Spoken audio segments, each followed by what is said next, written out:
Are you struggling for consistency in your sim racing? Does your iRating look like a roller coaster? If so, we have good news for you. The way to get more consistent is to first understand what you're doing differently than the professionals. And VRS is the answer. With our competitive subscription, you will have the telemetry, setups, tutorials, and everything else you need to fully analyze your driving. Our data packs and the ability to compare your driving with the best in the world will show you exactly where to adjust your inputs, change your driving line, and shave seconds off of your lap times. And our powerful and precise Direct Force Pro wheelbase and precision pedals are being used by some of the world's best drivers. All these champions agree that VRS hardware is not just the best on the market, it's also priced well below the competition. So if you're looking to upgrade to direct drive and the best pedals in sim racing, VRS is your answer. If you want to get better, get faster, and make it happen sooner rather than later, you owe it to yourself to find out why so many people are switching to VRS. You'll be so glad that you did. Visit www.virtualracingschool.com and learn why the best use VRS.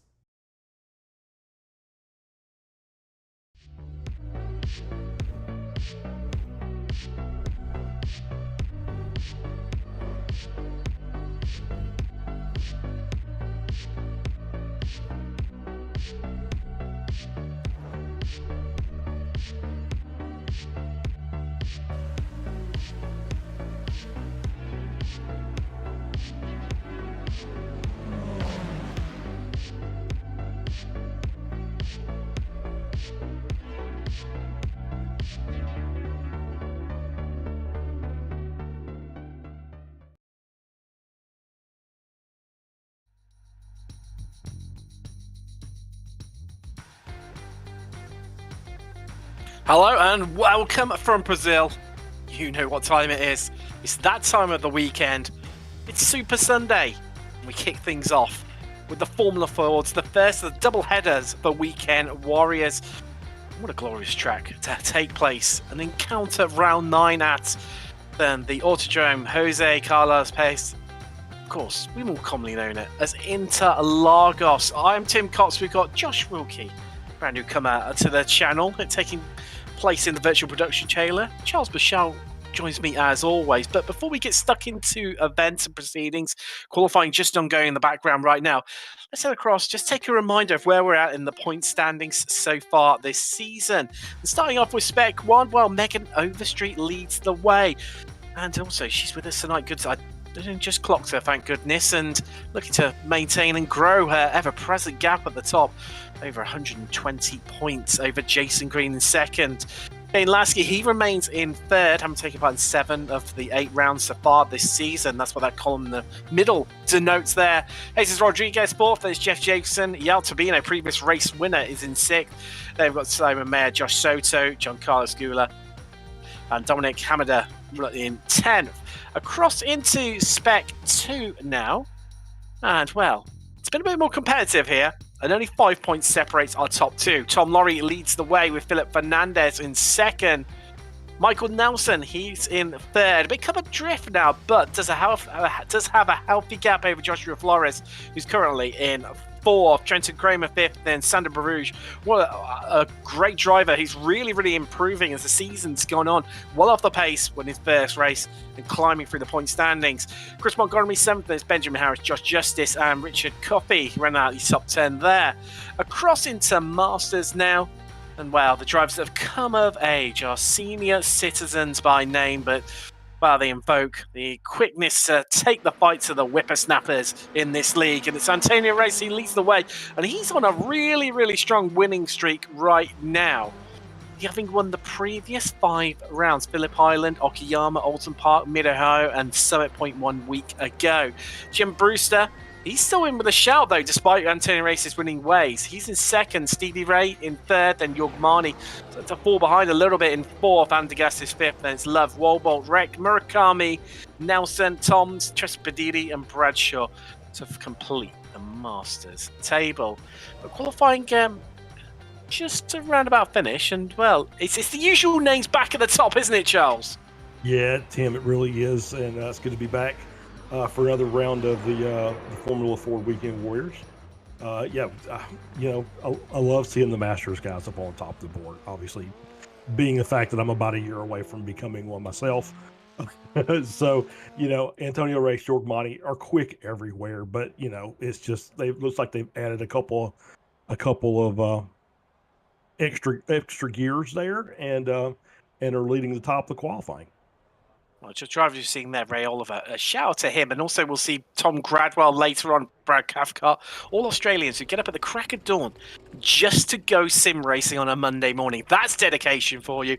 But let's take you through the grid for round 9 of the season here from Interlagos in Brazil. And it's Antonio Race on pole with his fellow foe from Masters, Yogmani. Row 2, that's locked up by Jason Green and Chris Murakami with an all-spec 1 row. Row 3, it's Megan Overstreet with Jeff Jacobson. McConnell, you top qualifier in Spec 2, starts 7th alongside Andrew Love, Tom Laurie, and then Ray Oliver on his debut in the championship, rounding out the top 10. Jim Brewster and Andy Gassis make up another all Masters row in row 6. Then we've got Chris Montgomery and Benjamin Harris, Steno and Walbolt, Stevens and Bradshaw, and Christensen, the Dane, who were just waiting to take to the grid. Didn't set a time in qualifying, so will start last of those not taken to the grid as we just pull off behind the Porsche 911 safety car. Getting things underway here in Brazil. Let's have a bit of a mention, though, to our sponsors for this series. First off, we've got PDA. Now, the owner, Ray Phillips, of, Precision Driving Analytics, given by their full that name. So 30 years experience in motorsport, having raced open wheel cars for almost 20 years at that time. He's found a new passion in helping others go faster and perfect their craft. He's also fulfilled in the past the role of data and race engineer as well as a driver coach, helping drivers get the most out of data and video systems. Now, Ray was a data engineer and a driver coach for a 2019 championship-winning Ferrari Challenge team, assisting multiple drivers. Now, PDA also sells a wide range of data and video equipment that can help everyone from a high-performance driver education driver to a professional driver or even a race team with multiple cars and drivers. And no matter what you choose, customers get the information they need to go faster and have a good time on track. PDA not only helps in the real world, but they can also help within the sim world too, helping drivers stay within the limits while going faster. And find more about them by heading across to precisiondrivinganalytics.com. Let's just head towards the start-finish straight. And we'll take in our second sponsor a little bit later on. You see the safety car just about to pull in there. Antonio Race controlling the pace right now. Let's get ready to go racing in round 9 as we are green. And we are away, and Race does not hang around whatsoever, leaving Marnie completely standing in second, but they're queuing up behind. We're going to see the perennial Interlagos turn 1 collision. No, we're not. They're all zipping in together. Well, I see almost a bit of contact there. Tom Laurie getting his elbows up. I think that's Alan DeGassis, in fact, alongside him. But already, Charles, 6/10 the advantage Race has over Marnie. Yeah, Race got a really good jump off the start, and everybody just kind of fell in line. But yeah, it was a good start, very clean. Obviously, it's always a trouble on these race starts. You get into turn 1. This is a really technical track, and so it's pretty tight corners all the way around. So it's always makes for really good racing, but will make for the inevitable collision.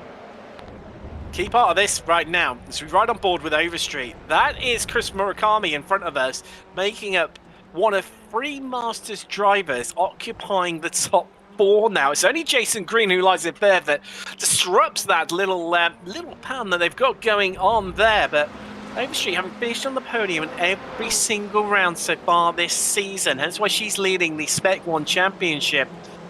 Got a work cut out because Murakami not quite keeping pace with this opening stages of the race as they swoon down towards Young Cow. To come round what is ultimately the final corners. Murakami runs a bit wide there. This is going to be Overstreet's chance to pounce and get the move done. Well, she's already got it done as Murakami tucks in once again. Now it's pedal to the metal for the young American. She hunts down Green, Marnie and Race up ahead of them. As Yogmani just sizing up Race, as Race knows that full well, dives down to the inside, tries to cover it off, says to Marnie, no, you're not taking the lead coming on to lap 2. tucked back in, but onto the racing line to hold that lead. But for now, and I think that's probably the most crucial part of that sentence, isn't it, Charles? Yeah, it really is. It really is. Just seen now Tim Stano's dropped a few places. Although, no, he's just made one back up. He had a bit of an instant down to turn 1. That's it. That's no biggie. He's only dropped down 2 as, we've got a replay. So I get the feeling we're going to find out exactly how this all unfolded, Charles. Lo and behold, we're heading down to turn 1. Yeah, we are heading down to turn 1. I'm sorry, Tim. I've lost Cam, so give That's me just okay. a second to get it. Oh, wow. It was a half spin in front of him. And quite catch who that was in front of it. I think it was Gary Waldbolt. And, well, this is the trouble with these cars, isn't it? Once you're offline, you're a sitting duck. There's no easy way to correct them. They're the polar opposite of a Formula 1 car, where you can adjust your line when you're way off. You've got lots of downforce. And, Stano there. Unfortunately, a complete passenger and into the side of Wallbolt. Now the drivers do have one fast repair to their name. As just seeing that, Murakami back ahead of Home Street. I'm guessing that was down the Reta Reposta down to the Ciudad del Lago. But if these two are sensible, they'll keep swapping places and slipstream one another, because already 2 seconds, Green and Co have managed to pull out over these two. Look at that 3 wide in the background there. They're almost going to make it 4 wide. Heading down the start-finish straight. Here we go. Can we make it 4? Everyone tucks in. They're going to give it a go here into turn 1. But they still remain 3 wide. They dip back down to 2 by 2 by 2. And somehow they all get away with it, Charles.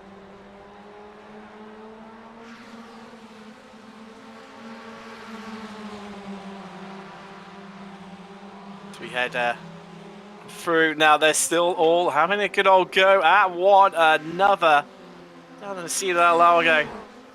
So down the Reta Reposta, apologies. And almost contact. It looks so close. Tom Lorry well in the mix there. Jacobson, he's dropped 2 places. But I'll tell you what, on his debut, Ray Oliver, the Aussie, up into 6th, but 4 places. Your highest position climber. He's on an absolute flyer so far. Yeah, absolutely. Oliver's having a good race. Has moved up several spots already. And looking for some more, it looks like. Got a little bit of a gap to make up to get up to Murakami. About a second and a half of time to make up. Just looking back from Oliver. It's McConnell directly behind us. Then it's Jacobson, Laurie, Brewster, Love, Montgomery, Harris involved too, Degassis as well. Train from 6th all the way down to 14th. So we come out of Young Cow. You see, well, you spoke about it. You can really see it visually there, the gap that Overstreet and Murakami have opened up over this. What is technically the best of the rest almost, isn't it, right now? Yeah, it really is. I mean, you got the top 3 that are up there. Oh, Monty just looks like he's made a... He has. So Antonio Race has dropped 2 places there. And that's a tuck in behind once again. I say once again, for the first time in this race, is Tom Lorry just making his way past Brewster there, getting the job done. And that's him now up into 10th place. I say, actually, no, apologies, dropping places even. I mean, lost out a little bit. They're all shuffling around. It's Brewster back ahead of Lorry, but...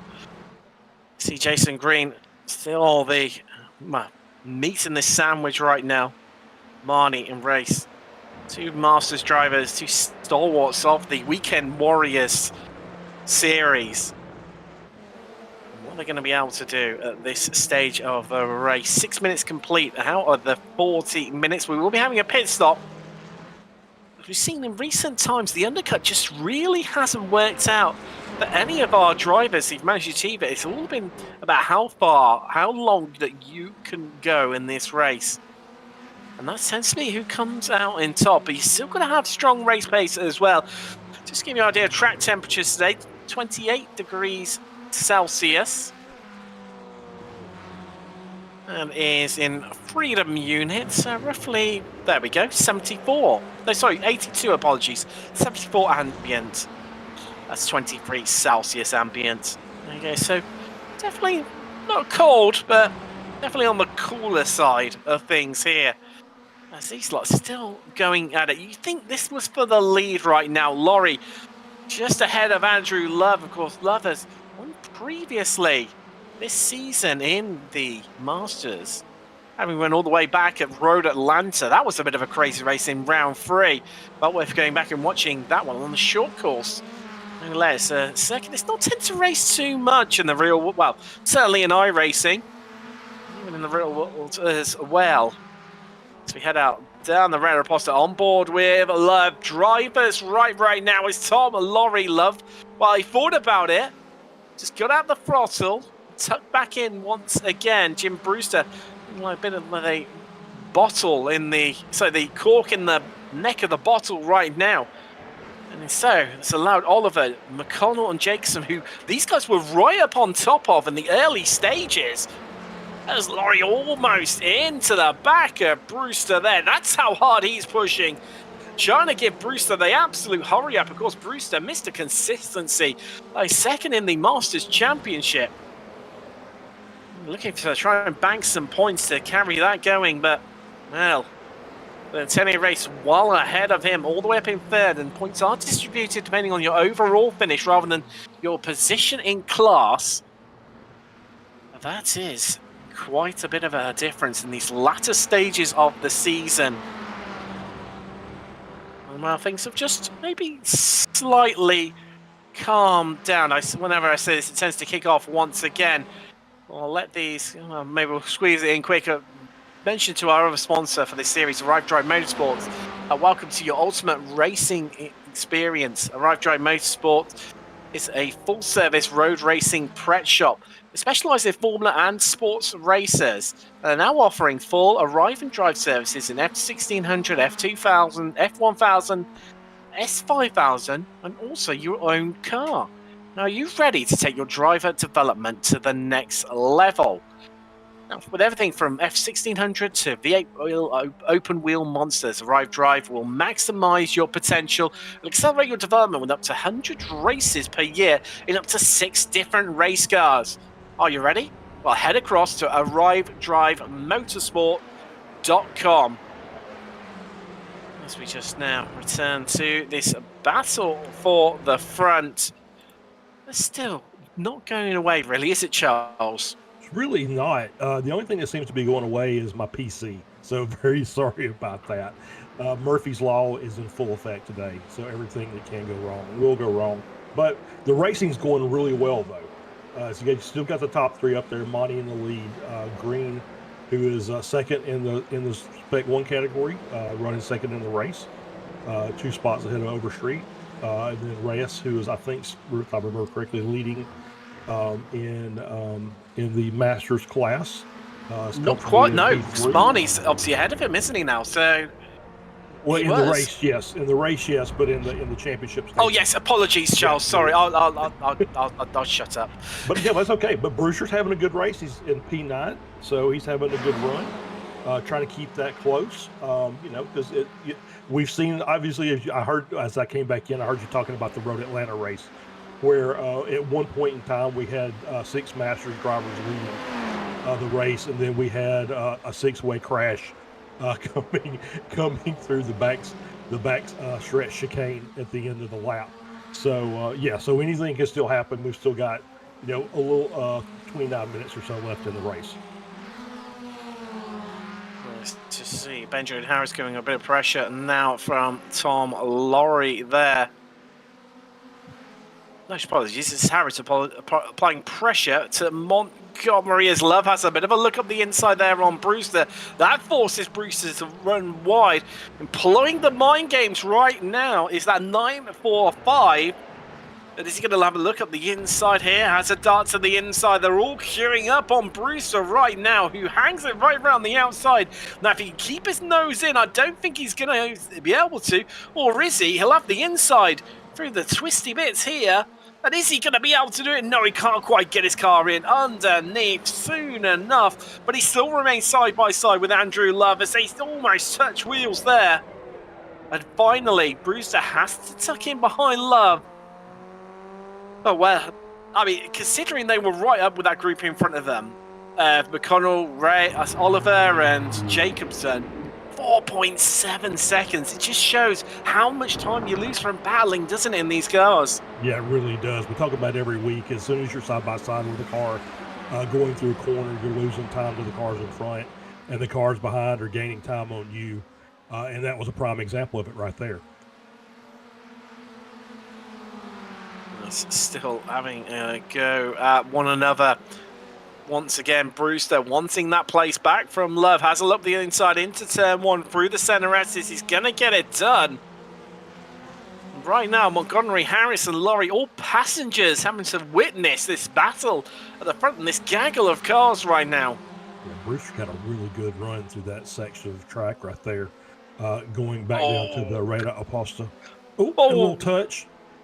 A touch again. It sends Laurie off into the grass. They get away with it where they just bang wheels.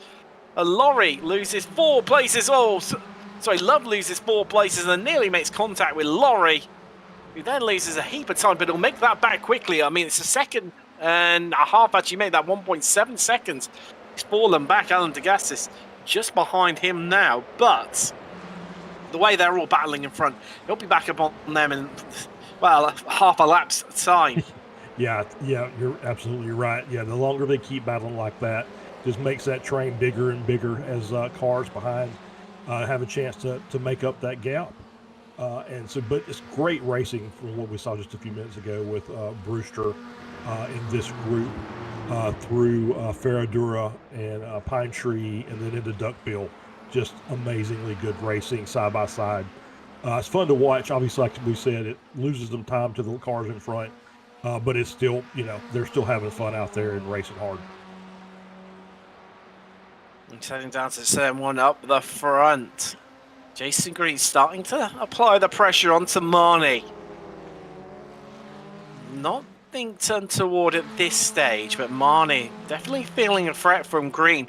So just move to the inside there, just covering off that inside line, preventing Green from getting through. Now, Overstreet, she's fallen back to about 3 seconds. Well, yeah, she's made up a little bit of time on the last lap, a couple of attempts. 3.2 seconds is the gap to these guys in front of her. However, what she will be praying for right now is for them all to start battling, because as we've seen from that epic battle down in the midfield, that gap will diminish in a split second. But really interesting, I'm just sat here watching the gap ebb and flow between 3 seconds and 3.2 seconds between Overstreet and these three. It's fascinating to see where she's a lot quicker than what they are.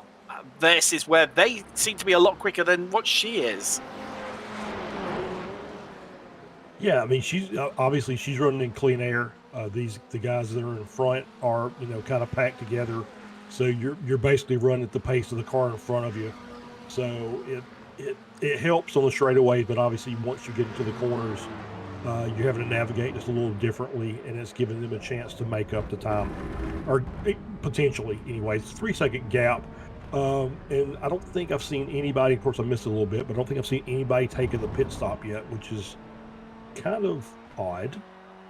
So normally at the 15-minute mark, we've at least had one taker to come in on that undercut to see if they can make that work.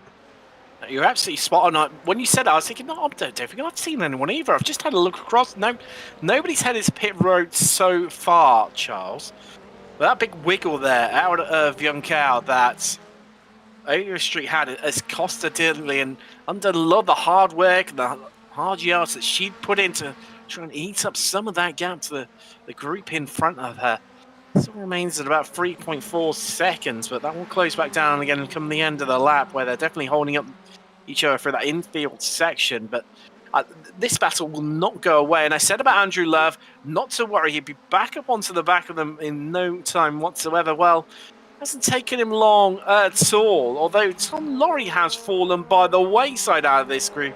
So look back from Harris, he's now only 2 tenths his Love behind them. Yeah, it's a really tight battle here. Oh, and you see he's braking a little bit earlier than the car behind Love. Broke a little bit later, then had to really kind of stamp on the brakes a little bit to keep from getting into the backside But yeah, these cars are still just battling, here and there. Now, my favourite, Charles, out of this group is Benjamin Harris. Now, I know you're going to ask me why, and that's because he's got an Apex Racing TV logo on his livery. There you go. Instantly, default, just elevates you above anyone else. Absolutely, absolutely. We love to see the logos on the cars for sure. But we're on to lap 10 already. Marnie leads from Green. Well, I say that Green once again and raced nearly into the back of Green, just underestimating the closing speed that he had on the American. 3 nationalities on the podium. Is it going to remain that way? Come the end of the race in 12 and a quarter minutes time. They're still all going to be on the track. Is it going to end in tears for one of them? Let's hope not. Because after the round of pit stops, the gloves are thoroughly going to come off. But what is encouraging here, in terms for us as the neutral, Charles, is that they've all roughly, as Marnie's sort of taken the lead in this group, between him and Race, they've sort of all led equal amounts of time, except for Jason Green. He's the only one, I think, that may have fuel saved enough potentially to go an extra lap. Don't know if it's going to be enough for an extra 2, but he could be the one to watch in amongst these, unless maybe this is Marnie should just let him come past, let him lead. They can all fuel save for an equal amount of time, and then they're all neutralized, and it's great for us as the neutral come the round of pit stops, because then it's game on. They all stop at the same time. Absolutely. I think we've talked to Monty enough that he basically doesn't matter if he's in first or fifth. He doesn't really fuel save unless he's forced to, right? He's full chat all the time. So we know he's going to be, if he stays out here in the front, he'll be probably the first car that'll have to dip in. But yeah, if Green and Reyes can just kind of hang back here, then they'll make it stretch for an extra lap or 2. Might be too far away from finding out, as approaching half a race distance right now. Now, I remember early in the seasons when the SRFs were here, it went right down to the wire in terms of the clock, and they crossed the line just before the clock ran out. But that was where Marco Panaris was really slowing it up on the last lap, and iRacing sort of got a bit of a confusion and decided, well, actually, I think we're going to cross the line in time, but he didn't. And I think it saved quite a few of the drivers' bacon, because then they didn't have to take, they were safe on fuel, but equally, those that had estimated and gambled on that extra lap could have gained big that day, but didn't. You spoke about people coming into the pits. Andrew Love, the first person to blink, he's into the pits. He's going to come out in fresh air, and that might help him where he's been stuck in that midfield battle for so long. Yeah, I think you're exactly right. I think that's is a good strategy call on his part. He can get out and just run his pace and maximize it for what he can get out of it instead of being in that mid-pack battle. So we'll see what happens. It's, we always talk about the, as we look now, he had a pit stop time of 20 seconds, which seems like it's pretty high for what we're used to seeing as far as fuel, but maybe it's the altitude of the track. Maybe these cars have to burn a little more fuel here. So I don't know, but we'll see what as others start coming in. Just spotted. I suppose it's taken. I think because it merges in it's quite small. Jason Green, another one with an Apex Racing TV logo on him. It's got the much shorter ARTV one though, and it's hidden away due to his livery. But maybe you're Marnie listening into us right now, Charles, because he's allowed Green to come through with relative ease to take the lead. And if Marnie now could save enough, I think this is fully game on. Yeah, I think you're right. I think that was probably I don't know if he's listening to us or not. Definitely a smart strategy call. Let one of these other cars get out. I think, like I said, Reyes led the first couple of laps, so now it's Green's turn to be out front and poke holes in the air for the cars behind. Let them save a little bit of fuel, and so when these guys come in, it would not surprise me to see them come in nose to tail for their pit stop. That's Gary Walbolt into the pits as well. That's going to be interesting to see where Andrew Love comes out into relation to Walbolt. Those two had been battling in the early stages of the race.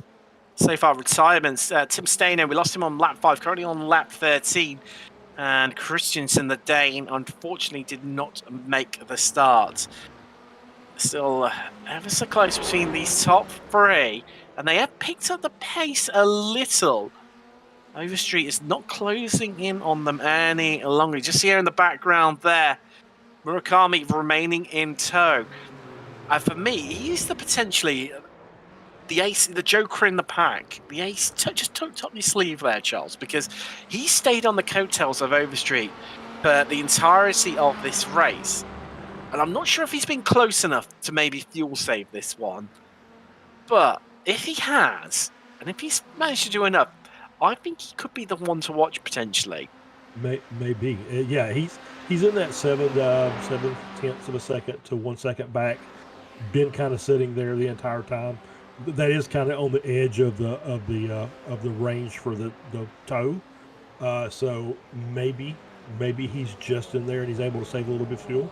Or maybe he's just struggling trying to keep up, because we know obviously Overstreet's, has been on the podium every race this season, so we know she's got a bit of pace in the car every time she gets on the track.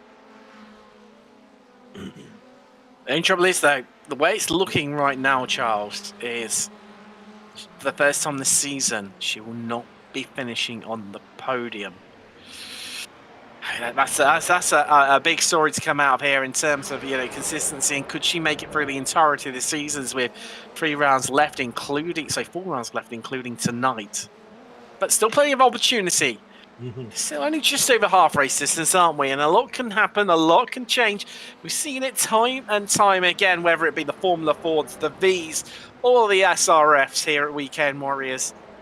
It can all turn on the blink of an eye. As Bradshaw just come out of the pits, he's dipped in. So Love got the jump on Wolbot during their little pit stop phase. So that was a good result there for Andrew Love. Someone who made the undercut work. It's largely due to the fact that Love was stationing for 3 seconds less than Wolbot. But has he got enough fuel on board? Time will tell. Yeah, that's the question, right? Looks like Wolbot took an extra lap of fuel. Ooh, as we see Race come into the pits. He's broken early. That's interesting and surprising as well. I'm very surprised by that. I mean, we've got 15 and a half minutes left. That's very early, and he could have just sat and fuel safe for longer and longer and longer. I mean, maybe he's seen some space that he can come out into and maybe utilize his raw pace. Chris Montgomery, apologies, into the pits. Just seeing Jim Brewster there having to defend from Harris right now. Bit loose from Brewster, collects it all up. Bit of a Code Brown moment from Harris after seeing Brewster getting squirrely and almost binning it there through the center S's. But he got it held for sure. As where is Race going to come out in relation to these guys? So he's come out behind them into a big pocket of space. So exactly what he wanted. That is Tom Laurie? Who, no, apologies, I thought Tom Laurie had pitted. That's why I had a complete momentary pause in my voice there and almost a moment of astonishment. But in terms of stationary time, near identical to Andrew Love. So I would say that your analysis was completely and utterly right. Wolbot's gone for that extra lap of fuel, whereas Love and Race they've gone. They feel like they've got it on the money here. Yeah, and then if you look at Chris Montgomery's time, he short fueled significantly. So we'll see how that works for him. But it's 14 and a half second stop compared to about 20 and a half for the rest of the field, other than Wolbot, who, like I said, took an extra lap worth of fuel, it appears. But yeah, Race came out in a good spot. He came out at the back of that pack that we were watching, that midfield pack, and he had about a second and a half of a gap to the car in front, so he could kind of come out and kind of run his pace, and then he should be able to get a pretty decent tow from those midfield cars as he's working his way back up through the field. Just having a look at lap times, and the Overstreet's fallen a bit further behind Green and Marnie, so not what she would have hoped for. And also Murakami has closed that by about 3 attempts to her. See the last lap times up on the left-hand side, top left corner of your screen right now. So how they've all done. You see Yormani setting a personal best last time around. Wasn't good enough for fastest lap of the race though. Currently goes to Antonio Race, the 143.21. It's just seeing this battle now over 5th place as things stand. McConnell, Oliver and Jacobson. Oliver still on this charge in his debut in the championship. 4 spots at the moment. Will lose certainly 1 to Race after the round of pit stops. Will still makes him up 3 places, which puts him in an incredibly good stead, and I think will make him the highest position climber. Pit stops accounted for. Currently, though, it's Paul Stevens is at 5 spots, 4 in class. Currently in 12, who has that honour, but he is yet to stop. This is time to start thinking about your strategy, isn't it, and what you do. As Murakami up onto the back of Overstreet and likes to sit behind, and yeah, I'm feeling it, Charles, more and more that he's the one to watch out for in this. Yeah, he's definitely in a position now where he's saving fuel. You just kind of saw he just got the toe on the front straight and just pulled right up behind her and just kind of sat there. Really didn't make any kind of moves, you know. And he's content to just be there in P4 for the time being until we run the fuel out, which should be. It's a good catch by Overstreet. So I'm thinking that, you know, either this lap, maybe, and then next lap. I think that's it. I think everybody's got to be in by then. It's worth the almost a 29-minute mark. I think 31 minutes is we've always used that as kind of a benchmark of that's about how far they can go during any particular race. I'm going to throw this one out here, Charles. See what you think.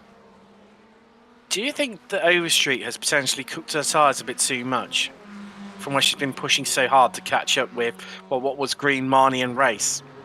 It definitely is possible. That's a good call. I think I heard you say the track temp was mid 80s as far as in freedom units. So this track is known for being a really hot circuit.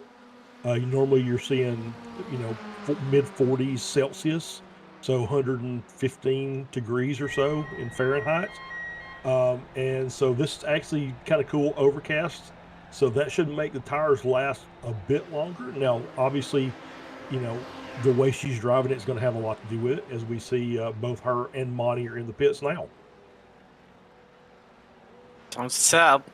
Who is going to do what in terms of strategy? Everyone's starting to show their cards at this closing stages of the race. Well, now in fact, 1/4 race distance, 25% left to go. There is Antonio Race. Now this is crucial, isn't it? Because Yorgmani down pit exit. Is he going to come out in front? Well, yes, he is. By a country mile. In fact, Antonio Race is going to come out potentially behind Overstreet. As we look, there we go in the background, exiting the center S's, is the Portuguese driver. Well, yet again, the early stop not working whatsoever here in the Formula 4 Weekend Warriors. No, I think we can safely say the overcut is the way to go at this point, right? So obviously Overstreet came out in front of Reyes, which she was 3 seconds behind before the pit stop. Looking at the data, well, I'm going to say this. Reyes actually took quite another 5 seconds of fuel. So that plays as big a role in it as anything else.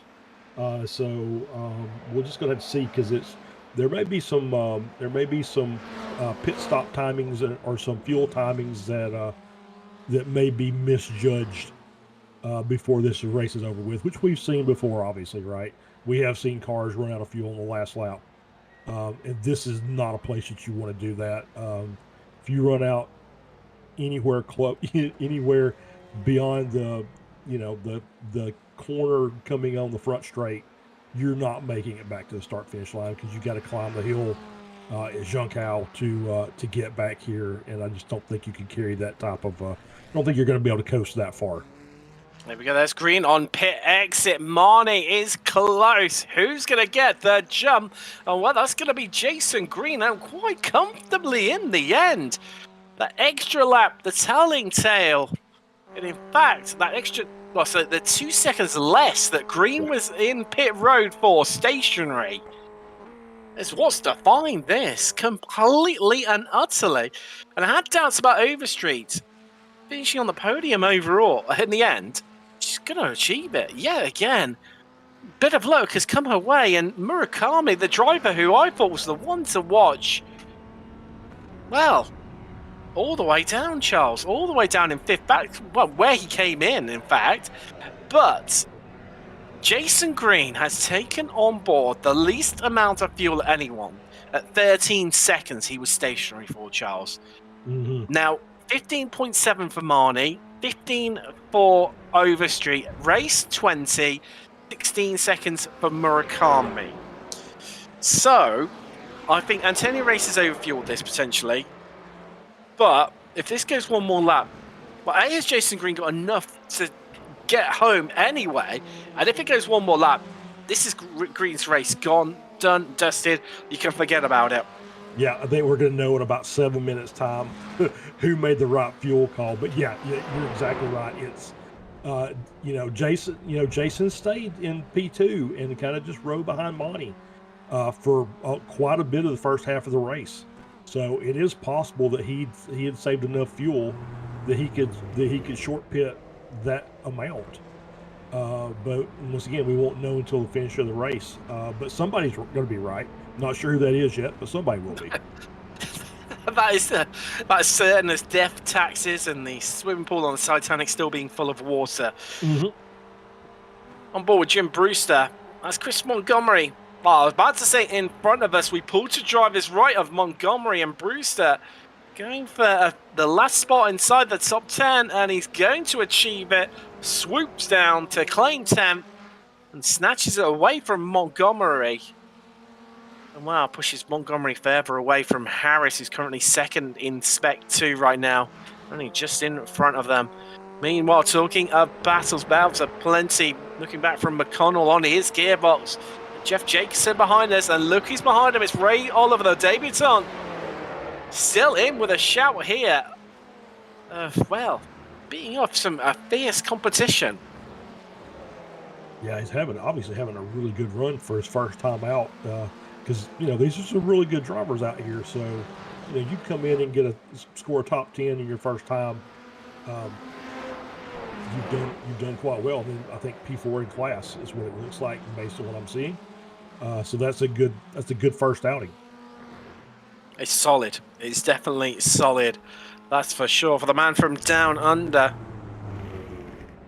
Something happened to... This was happened to Gary Warble. Just watch him drop down a few places. He's not... him, Laurie, and Bradshaw not having the Interlagos that they probably would have hoped for. That is for sure. This is your closest battle out on track right now. McConnell 6th, Jacobson 7th, Oliver 8th. As we head inside 4 minutes to go, 4.5 in fact here in Brazil. McConnell top of Spec 2, won't want anything to claim that class victory. It's coming his way. Certainly attacks and probes from Jacobson and Oliver behind him are going for last podium position in Spec 1 in fact. Well, what a debut for Ray Oliver that would be. That's for sure. As Harris is off the road. I just caught him. I saw him down the timing sheets. I saw a car off on the track, nestling up against the wall in the center S's, and I think that could be him. He's gone up and going again. Get a replay coming. I think this is going to tell us exactly how he did it. Oh, and he's all by himself. That's so frustrating when that happens. Cooks it too much? Yeah. Yeah, I think so. I think that's exactly what that was. Just carried a little bit too much speed into turn 1. Probably a little bit late, missed the apex, and then tried to correct it with steering, and then around he went. I will say this: I was looking real quick, Tim. Reyes is about a half a second lap faster than Overstreet. I know we don't have a lot of time left, but that gap is tightening up. So Overstreet's going to have to get on the ball. Or she may not make that podium today as well. So she's going to have to. She's still got a little bit of work left to do for this race. Well, if we have a bit of sit rep at the moment, we know Antonio Race is good for fuel. Yes. No questions asked. For sure. Marnie and Overstreet, we think are okay. Might be erring on the side of the caution. It's Jason Green is the issue for me, because that gap's closing between him and Marnie. And I think he's having to fuel save a lot. Well, I don't think there's anything. I'm pretty sure he is. I think it's going to be squeaky bum time for him in terms of how much longer this race has got left to go versus what that fuel gauge is reading for him. What we on? So when they come across the line, I think it's going to be white flag by my rough calculation. I think it's going to be 2. Well, we'll see, because they're in the middle of the track, so it just depends on 1 minute. Yeah, it's going to be close. It's going to be very close, as a matter of fact. Yeah, so they're lapping about a 1:43, so they've got 17 seconds to make it across the line for it to force another lap. Yeah, I think you're right. I think it is going to be white flag. It's going to be close either way, isn't it? Because we're seeing where Antonio races right now.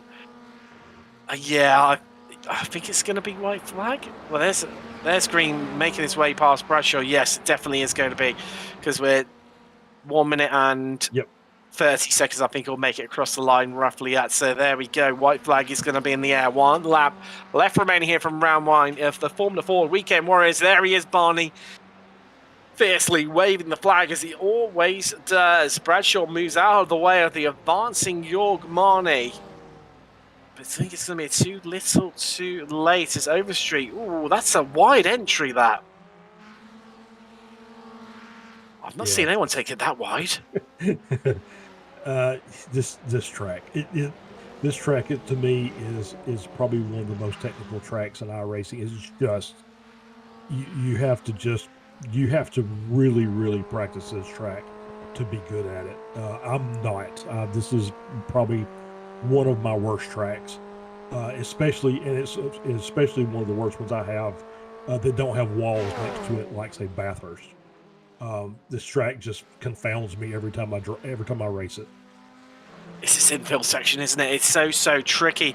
But talking of tricky, 2 tenths, no, 1.5 covering these 3 right now, and Oliver is going to take charge of it, not only of this group, but a last podium place in Spec 1. McConnell just behind him, your leader in Spec 2, fiercely, bravely trying to defend from Jacobson, who's just, is he going to make his way through? No. McConnell still having that inside line, but if Jacobson can hold it there, he'll have the inside line now. But McConnell is not giving this one up. He's like a dog with a bone in the end, runs in too deep. He has to yield, but that's going to allow Oliver to counter away. Meanwhile, up front, we questioned if he had enough fuel. It turns out he timed it to perfection, and everyone else had too much.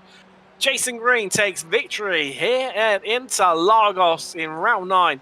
The Formula Ford Weekend Warriors. Marnie second. Overstreet is going to pick up third, because here you have Rich Vervain finishing on the podium overall, but also third in class, so second in class for her. Antonio Race second in Masters, Murakami third in Masters. Oliver on his debut, 6th overall, up 4 places, but more crucially, third in Spec 1. What a debut for the Aussie, beating off Jeff Jacobson in the end by 4 attempts. McConnell wins Spec 2 comfortably. He finishes in 8th. We're just waiting for him to come across the line, but Harris is going to take, just passing Degassis, in fact, on the line. Harris second, and Montgomery in the end just couldn't quite catching up quickly enough. Claims that last podium spot in Spec 2. Wow, that was definitely a bit of a flurry of a finish, and it turns out, like I said, everyone just had too much through. I should never have doubted Jason Green. Absolutely, yeah. He got it just right, and was able to save a little bit in the closing few laps, and it still had a very comfortable win, 2.2 seconds. I'll just look at my notes. It is the 6th time that Overstreet's finished in class and continues to. That's 3 seconds on a bounce. It would have been 6 if Yaltabino hadn't disrupted that by coming 6th, so second at Alton Park in round 6, in which Overstreet won that round. But I think driver of the day's got to go to Ray Oliver. 3rd on his debut. Astounding stuff from him. There he is, the man of the moment. Just waiting for everyone to come across the line and we'll be able to bring up some classified results here from round 9 in Interlagos in Brazil. Of course, coming up later on the channel, let's get it in. We've got the Formula 4, so the Ford Spec races either. Second part of Super Sunday here on Apex Racing TV. Be from Hockenheim in Germany for that one. But here are your results. Jason Green with the victory. Marnie 2nd, Overstreet 3rd. Then it's Race 4th overall, but 2nd in class. Murakami rounding out that Masters podium. Ray Oliver 6th and 3rd in Spec 1. And Jason McConnell 8th, and your winner in Spec 2 with Brewster and Love rounding out your top 10. Harris, he finished 2nd in Spec 2 with Andegassis 12th, and Chris Montgomery in the end claiming 3rd in Spec 2 and 13th overall. Then it's Tom Rory, Gary Walbolt, Paul Stevens on his debut comes home 16th, and Bradshaw 1 lap down. Tim Staino, your only true retirement, he was hard back on lap 5, completed 23 laps here, and Christensen did not make the start. Let's have a bit of a chat to some of our drivers. First off, let's have a little chat to our victor here today, Jason Green. Congratulations. Jason, we looked at how long you've been stationary for. We thought, compared to everyone else, you have not got enough fuel in that car. It turns out we were completely and utterly wrong, and you were the only one out there who had it timed to perfection. Well, you're almost right. It was a touch and go there. I think I started sputtering maybe like 20 yards after the line, so that's why I couldn't really push flat out when Monty was catching me so quickly. But yeah, it ended up working out. And just how nervous were you when obviously getting to the last stages, 3 to go, 2 to go, that sort of period, of wondering, is this, am I going to have slowed the pace up enough here? Is this going to force another lap? Or were you already in certainty that you got the lap count about right?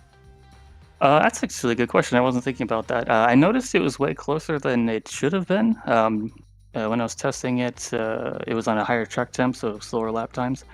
So we were going a lot quicker than expected. But yeah, I didn't think it would be close. And after a couple laps of saving fuel a little bit, I was good on the number. So, well, either way, it works out to you for absolute perfection. Congratulations, and good luck for later on the SRFs. Jason Green, your race winner here today. Charles, if you managed to go out for a chat. Well, let's talk to our Masters class winner, Jorg Monty. Jorg, P2 overall, led some laps out there today, but looks like Jason had the right strategy in place. How did your race look for you? Much better than last week, actually. At least I could finish it. That's already progress for me. I have no clue about the pit stop, so it seems to be quite decent, but not good. And yeah, and I had a little problem with my wheel. My magnet came off from the shifter, actually from the pedal shifter, and it got stuck every single lap. So I had to push it back upwards all the time when I wanted to upshift, and I got stuck into the same gear for about 5, 6, 7 laps, I think. So wow. Well, you finish it. Yeah, well, considering all that, yeah, that's a pretty spectacular race for you then. Yeah, it was a lot of fun. It was really a lot of fun. But yeah, it was. At least I finished the race for once. Let's see the next one in the Spec Ford. All right, we'll let you get ready for the Spec Racer Ford race. Congratulations, Jorg. Yeah, thanks a lot, guys, and good evening. All right. Next up, we've got a driver continuing on her rich vein of form of podium finishes. Megan Overstreet joins us. Every round this season, you've managed it. I mean, it's an astounding result. However, the first half of the race, we were left questioning in commentary, and how dare we? whether you were going to be able to pull this one off, because it seemed like you were pushing hard, but did you overcook your tyres in that first stage of the race? Because that's what it seemed like, you sort of reached that threshold and seemed to almost start to come a little bit slower. Yeah, I pushed too hard and I got my tires too hot. On lap 2, though, we lost the lead draft when Chris got sideways coming out of Juncal. So I had to let out the gas. By the time I got around him, we were about 2 seconds behind the lead pack, and I just could not catch up from there. But a bit of crafty strategy, as always, from yourself. And but equally, were you surprised coming around the pit stops to emerge out in third? Yeah, I was. I was not expecting Antonio to be that far back, but I guess he had to take more fuel or something. I'm not entirely sure. Yeah, so you were stationary in contrast for, I think about 14, 15 seconds, and he was stationary for 20. So that's what killed things off for him, whereas Jason did it on about 13 and a half seconds stationary time. So he obviously went at one less click on fuel compared to yourself. But, I mean, I suppose the question has to be, with 3 rounds left of the season, can you close out the season with podium finishes throughout? That's my plan. I'm hoping to at least get one more win, or try for it at least.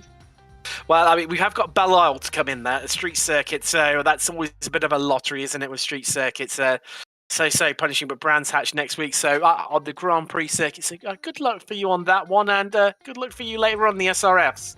Thank you. Taking over the street to picked up yet another podium finish here today at Brazil. Well, that's all we've got time for. Thank you very much for joining us for part 1 of the doubleheader here on Super Sunday on the Apex Racing TV. In about 40 minutes' time, we'll head to Hockenheim in Germany for the SRFs. But from myself, Tim Cox, Charles Michelle, and Josh Wilkie in the virtual production trailer. Thanks very much for joining us, and good night.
Are you struggling for consistency in your sim racing? Does your iRating look like a roller coaster? If so, we have good news for you. The way to get more consistent is to first understand what you're doing differently than the professionals. And VRS is the answer. With our competitive subscription, you will have the telemetry, setups, tutorials, and everything else you need to fully analyze your driving. Our data packs and the ability to compare your driving with the best in the world will show you exactly where to adjust your inputs, change your driving line, and shave seconds off of your lap times. And our powerful and precise Direct Force Pro wheelbase and precision pedals are being used by some of the world's best drivers. All these champions agree that VRS hardware is not just the best on the market, it's also priced well below the competition. So if you're looking to upgrade to direct drive and the best pedals in sim racing, VRS is your answer. If you want to get better, get faster, and make it happen sooner rather than later, you owe it to yourself to find out why so many people are switching to VRS. You'll be so glad that you did. Visit www.virtualracingschool.com and learn why the best use VRS.